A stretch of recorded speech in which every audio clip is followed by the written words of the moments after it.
All right, I'm gonna make another video on this book of Job again to show you that Job never had sons or daughters, and its sons and daughters represents stars.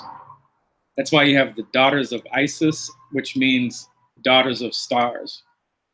So when it says in Job 42:13, it says, and he also had 7 sons and 3 daughters.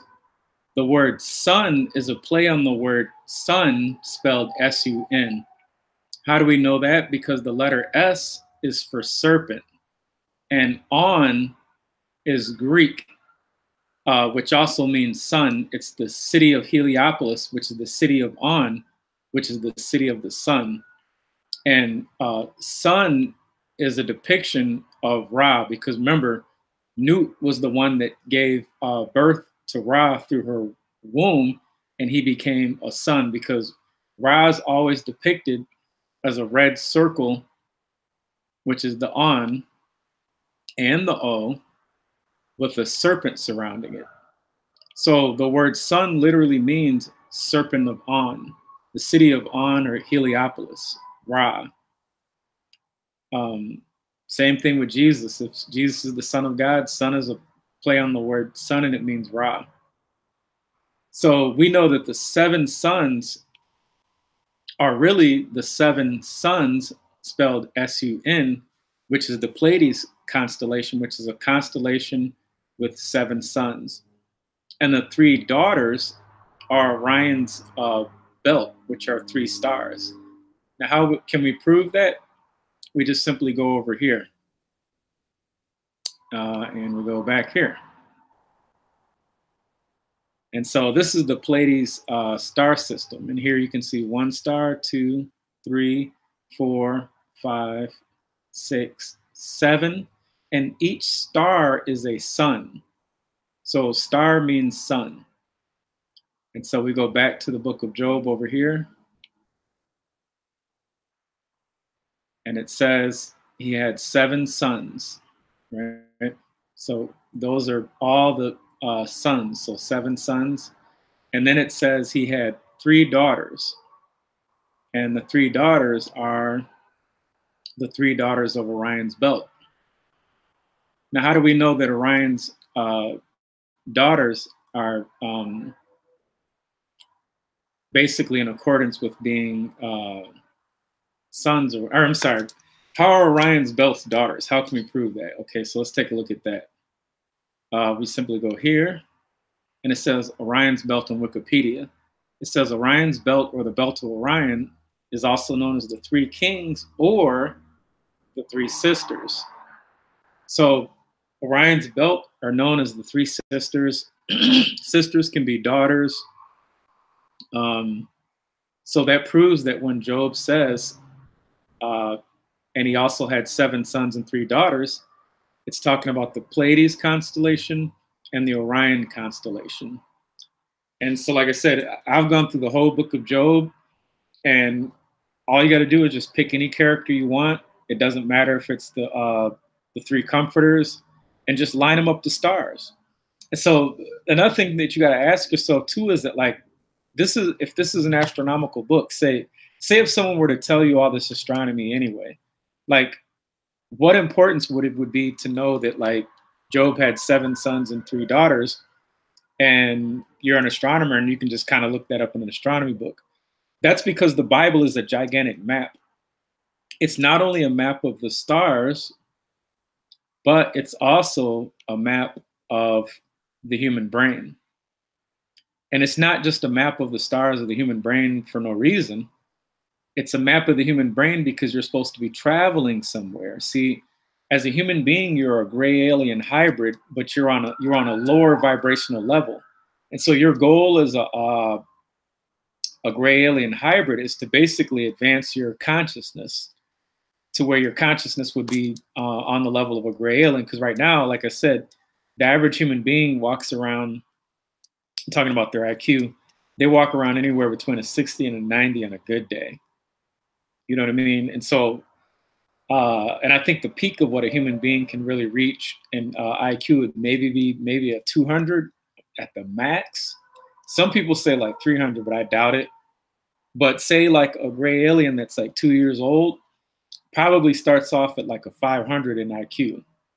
And so if a gray alien baby read the Bible, which I think that's what the Bible is basically a book for a baby gray alien. The Bible is basically a child's book for a gray alien, but for a human being who walks around with an IQ of between 60 and 90, it's an extraordinarily confusing book.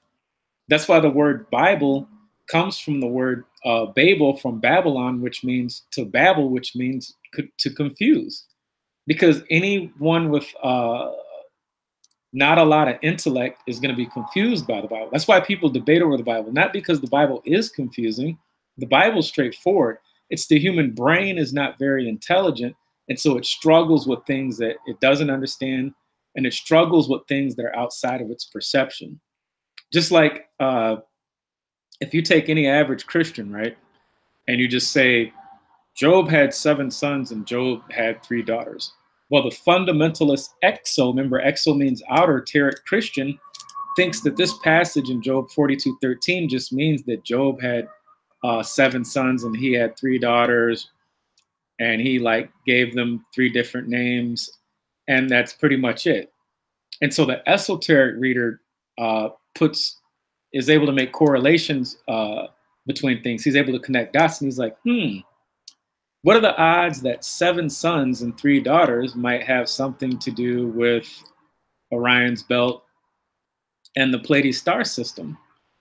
And you put 2 and 2 together and you kind of prove it to yourself, and lo and behold, it does mean that, because later in the Bible, it says, can you loosen Orion's belt? It actually brings that up later in the Bible in Job 38:31. It says, can you bind the chains of Pleiades? Can you loosen Orion's belt? Job had 7 sons, Pleiades, and 3 daughters, Orion. So that makes perfect sense to me as an esoteric researcher that has understanding. Anyone that has exoteric understanding and take things fundamentally, they think that, God is really challenging Job and asking Job, which is a human being, if he can bind a star system, which is a billion light years out of his reach, and can he loosen a belt of a constellation, which is also billion years out of his reach? It doesn't mean that. You're not supposed to take the Bible literally. It's a spiritual text. And remember, the word spirit comes from the Hebrew root word raush, which means spirit, mind, wind, breath, but really it's talking about the mind. And so, like I said, if the Bible is a roadmap, what significant would it have to you if you can just simply look in any astronomical book and find the Pleiades star system? That's because the Bible is a roadmap on how to navigate yourself through outer space, through the different constellations, but it's also a roadmap on how to navigate your consciousness, in your brain. That's why Ra is in brain, and Ra navigates around your brain. And if you're able to navigate around these different constellations that are in the head, because you got to remember, the human brain is actually connected to the constellations. Just like the sun affects your brain when you get a morning wood, the moon affects the woman's menstrual cycle. Saturn is the planet that's responsible for anger. Mars is responsible for war. But these constellations also have an effect on your mind too. Just like the scarab beetle rolls its dung, like its dung, according to the Milky Way. So let's type in dung beetle Milky Way. So if the dung beetle can be in tune with the Milky Way, and here they show the dung beetle, with the Milky Way in the background, what makes you think that the human consciousness is not aligned with the Milky Way? And these stars having an effect. And so they took one of these dung beetles, right, as an experiment, and they put him in a lab, and they put him in this box where he was cut off from the Milky Way. And he kind of lost his little navigational compass, and he just spun around in circles. Like, he didn't know which way to go. And when they took him back out the box, do you know that he realigned himself with the Milky Way, and he was able to navigate himself perfectly? And so the ancient Egyptians knew and understood that, and that's why they personified the scarab beetle. The scarab beetle is actually in the book of Genesis when the Bible says, "And there was day and there was evening." It's talking about the scarab beetle, and then there was afternoon, because in the Egyptian text it says, "I am Khepri at dawn and Tem in the evening," and the Bible just removed those guys and just says, "And then there was, morning or evening or whatever it says."